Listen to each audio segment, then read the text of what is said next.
Welkom terug en vandag is ons by les 18 en dit sê, ek ervaar nie die gevolge van my sien alleen nie.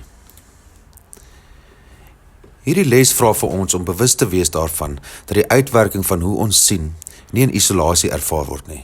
Ons ervaar dit saam, in verbondenheid, saam met ander denke, saam met ander siele. Ek wil iets sê hieroor wat vir my nogal belangrik was in my eie leerervaring. Op hierdie oomblik kyk ek deur my vensters uit na verskeie huise se dakke, kinders wat in die straat baljaar. Ek kan vaagweg verder sien, na die Kaapse hawe met al die skepe wat in en uit beweeg, en nog verder sien ek vir op 'n eiland. Jy is nie hier saam met my nie, jy sien nie wat ek sien nie. En die kursus sê ook nie dat jy dit moet sien nie. Dit maak nie 'n mystieke stelling dat wat ek sien, jy ook sien en omgekeerd nie. Wat dit wel vra, is dat ons moet fokus op die uitwerking van die sien. Vir my in hierdie oomblik is dit 'n vreedsame gesig. Dit is mooi. Dit bring vir my vreugde. Dit gee vir my 'n sagte bekende geluk, 'n innerlike kalmte. En die kursus stel voor dat hierdie ervaring van vrede nie in isolasie ervaar word nie. Dit word gedeel. Ek hoef dit nie te verklaar of te verstaan nie. Ek hoef dit nie te bewys of te ontleed nie. Ek word net gevra om oop te wees vir die moontlikheid dat dit wat ek as skoonheid ervaar, nie net myne is nie, maar iets is wat gedeel word met ander gedagtes, ander siele. En ek wil daardie moontlikheid erken. Maar daar is 'n tweede aspek ook. Hierdie sien verstrek ook die gevoel van skeiding, want ek kyk na 'n landskap wat jy nie kan sien nie, 'n landskap van vrede wat nie vir almal beskikbaar is nie. Dis 'n voorreg om in so 'n omgewing te kan leef. En dit herinner my aan die illusie van afgeskeidenheid. Wanneer ek kyk deur die oë van die liggaam en ek sien dit alles, verstrek dit daardie gevoel van ek's hier en jy's daar. En dis nie iets om oor te skrik nie, dis net iets om raak te sien. Want net soos vrede gedeel word, word skeiding ook gedeel.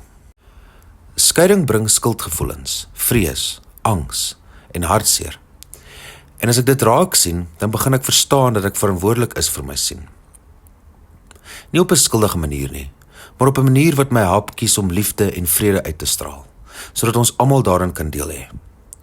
En ja, selfs hierdie sin wat ek net gesê het, sodat ons almal daarin kan deel hê, weerspieël skeiding, want dit sê ek en ons. Dis oukei. Die kursus vra nie dat ons moet skaam oor liggaamlike ervarings, of dat ons moet kruip van berou nie. Dit vra net dat ons bewus moet wees. Bewus van die effek van ons sien, van die skoonheid en van die skeiding.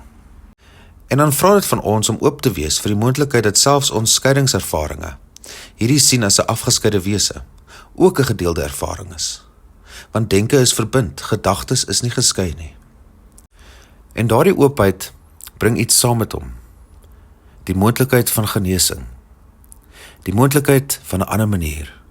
En dis waaroor die kursus gaan, om ons te help om weer te sien, weer te kies. Hierdie keer in liefde, in vrede en in waarheid. Ek wil graag hierdie les afsluit met 'n kort gebed. Ons sluit ons oë. Liewe Here, dankie vir hierdie heilige herinnering. Lei my om te besef dat hoe ek sien nie net myne is nie. Help my om met U oë te kyk, met liefde, met waarheid en met medelee. Laat my gedagtes sag wees, sodat my sien 'n seën kan wees vir almal. Dankie vir U teenwoordigheid. Dankie vir elke geleentheid om weer te kies. Laat ek onthou, ek ervaar nie die gevolge van my sien alleen nie. Amen. Dankie dat jy hier is. Vergewe, sien anders, leef in lig.